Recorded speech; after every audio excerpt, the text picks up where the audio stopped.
शहर के एक कोने में एक पुरानी और सुनसान इमारत खड़ी थी, शांति रेजिडेंसी।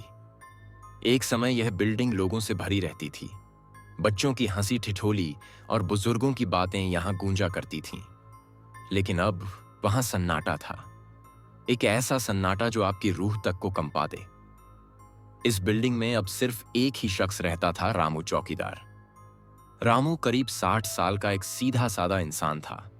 गांव से शहर आया था पेट पालने और इस बिल्डिंग में चौकीदारी की नौकरी पकड़ ली थी जब यह जगह बिल्कुल खाली हो चुकी थी। लोगों ने कहा, वहां मत जा, वो बिल्डिंग अब हॉन्टेड है। पर रामू ने कभी किसी भूत प्रेत को नहीं देखा था, इसलिए वो डरता नहीं था। रामू अपनी ड्यूटी पर पहली बार रात को रुका। उसने गेट के पास ही एक छोटा सा कमरा बना रखा था जिसमें एक बल्ब टिमटिमा रहा था। बाहर हवाएं अजीब आवाजें कर रही थीं। बिल्डिंग की खिड़कियां खड़खड़ा रही थीं। रामू ने गर्म चाय पी और कंबल ओढ़कर लेट गया। रात के ठीक 2 बजे उसकी नींद एक अजीब सी आवाज से टूटी। खर्र खर्र। ऐसा लगा जैसे कोई बिल्डिंग के अंदर सीढ़ियां चढ़ रहा हो। रामू ने टॉर्च उठाई और धीरे धीरे सीढ़ियों की तरफ बढ़ा। टॉर्च की रोशनी दीवारों पर पड़ते ही वहां के झड़ चुके पेंट और सीलन भरी दरारें दिखाई दीं। जब वह तीसरी मंजिल पर पहुंचा, तभी किसी कमरे का दरवाजा अपने आप खुल गया। कौन है? रामू ने कांपती आवाज में पूछा। कोई जवाब नहीं आया। अंदर झांका तो देखा, एक पुराना झूला अपने आप हिल रहा था। वह जल्दी से नीचे भाग आया, मगर खुद को समझाया, शायद हवा से हिल रहा होगा, भूत वूत कुछ नहीं होता। रामू अब थोड़ा सावधान था। उसने इस बार अपने साथ हनुमान चालीसा रखी और रात भर उसे पढ़ता रहा। लेकिन फिर रात के 3 बजे बिल्डिंग के सबसे ऊपरी माले से किसी औरत के रोने की आवाज आई।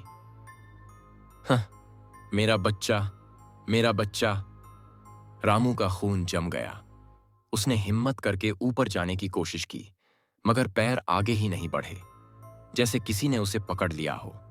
उसके शरीर में मानो जान ही नहीं रही। जैसे तैसे कमरे में पहुंचा।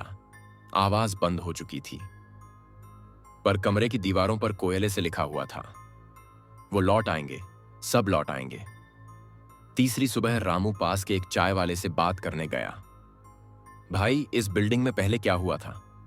चाय वाले ने इधर उधर देखा, फिर धीमे स्वर में कहा, पता है बाबा, आज से 10 साल पहले इस बिल्डिंग में आग लग गई थी। एक औरत अपने बच्चे के साथ 5वीं मंजिल पर फंस गई थी। दोनों जलकर मर गए। कोई उनकी मदद नहीं कर सका। कहते हैं उसकी आत्मा अब भी अपने बच्चे को ढूंढती फिरती है। रामू के रोंगटे खड़े हो गए। अब हर रात रामू को कुछ न कुछ अजीब देखने को मिलता। कभी खून से सनी दीवारें, कभी दरवाजे अपने आप खुलना बंद होना, कभी किसी के चीखने की आवाजें। एक रात उसने सीसीटीवी कैमरे लगाने का सोचा। अगली सुबह जब रिकॉर्डिंग देखी तो दंग रह गया। वीडियो में साफ दिखा एक औरत सफेद साड़ी में बिल्डिंग की बालकनी में घूम रही थी। फिर दीवार से आर पार होगी। रामू अब टूट चुका था। वह नौकरी छोड़ना चाहता था, लेकिन एक अजीब बात हुई। एक रात रामू को नींद में एक सपना आया। वो औरत उसके सामने खड़ी थी। उसकी आंखों में आंसू थे। मैं सिर्फ अपने बच्चे को ढूंढ रही हूं, मुझे किसी से बदला नहीं लेना। रामू जागा तो देखा उसकी चारपाई के पास एक पुराना जल चुका गुड्डा पड़ा था और उसके पास कोयले से लिखा था, उसे मंदिर पहुंचा दो। रामू ने बिना समय गंवाए पास के मंदिर में जाकर पुजारी को सब बताया। पुजारी ने बताया कि आत्माओं को मुक्ति तब मिलती है जब उनका अधूरा काम पूरा हो जाए। रामू ने उस गुड्डे को एक छोटी सी पूजा के साथ मंदिर में चढ़ा दिया। रात को जब वह लौटा, बिल्डिंग में पहली बार शांति थी। न कोई आवाज, न कोई आहट। सुबह जब सूरज की किरणें बिल्डिंग पर पड़ी तो ऐसा लगा जैसे वहां कभी कुछ हुआ ही नहीं। रामू ने वो नौकरी छोड़ दी, लेकिन जाते जाते बिल्डिंग के गेट पर एक छोटी सी पट्टी टांग दी, शांति रेजिडेंसी, अब यहां सच में शांति है। एक हफ्ते बाद एक नया चौकीदार वहां आया। रात के 2 बजे उसने देखा दीवार पर लिखा था, क्या तुम भी मदद करोगे?